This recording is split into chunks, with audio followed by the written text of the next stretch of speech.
Have you ever noticed how crappy it feels to be blamed for something that you didn't do?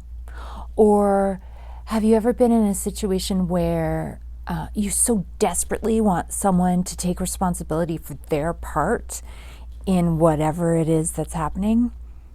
I'm Kim Long and I'm with Deutsche Psychological Services, and today we are going to be talking about the blame game. Again, this video is just for educational purposes and it represents my opinions based on education and experience. It does not constitute a therapeutic relationship, so take what you can from this and leave the rest. So blame is really interesting because to me it represents two kinds of things. First of all, blame is about trying to get somebody to accept responsibility.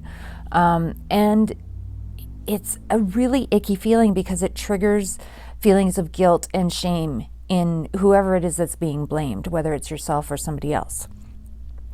And blame is kind of along a continuum. On the one end, we have people who blame themselves for absolutely everything.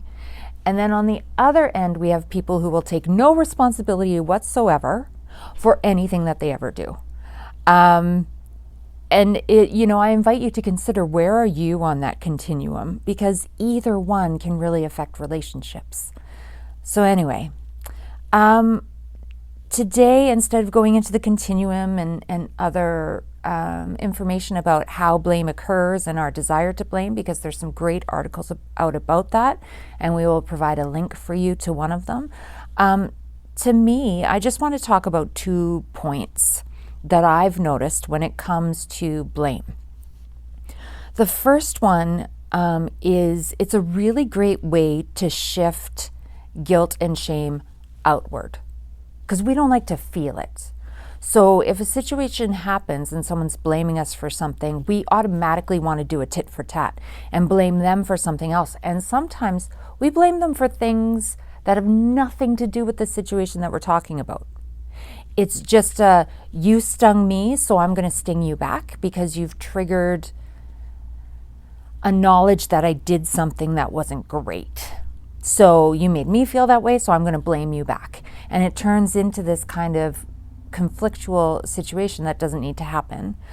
We don't want to own our own stuff. It makes us feel crappy.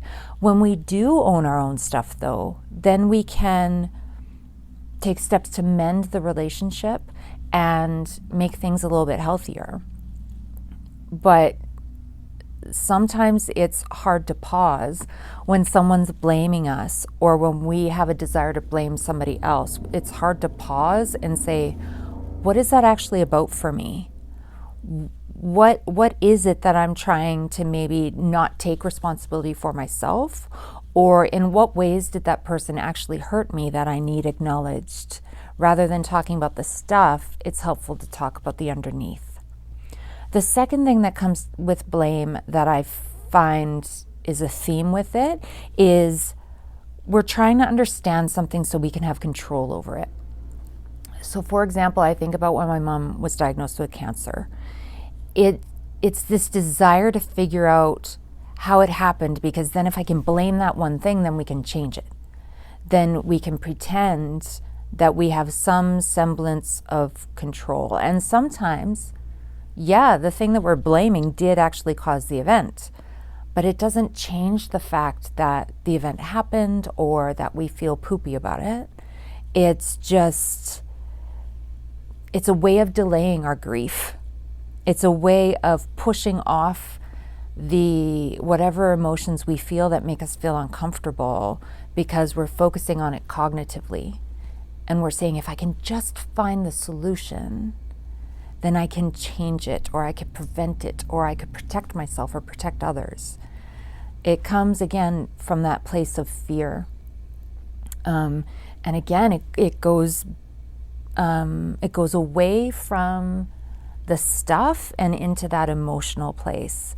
So both situations kind of blame ends up stopping our processing of emotions that we need to process in order to move through. Blame helps us move around it, but it doesn't get rid of the overall ick, the lingering, I call them fish hooks, that keep us back in that situation that then creates a trigger later on.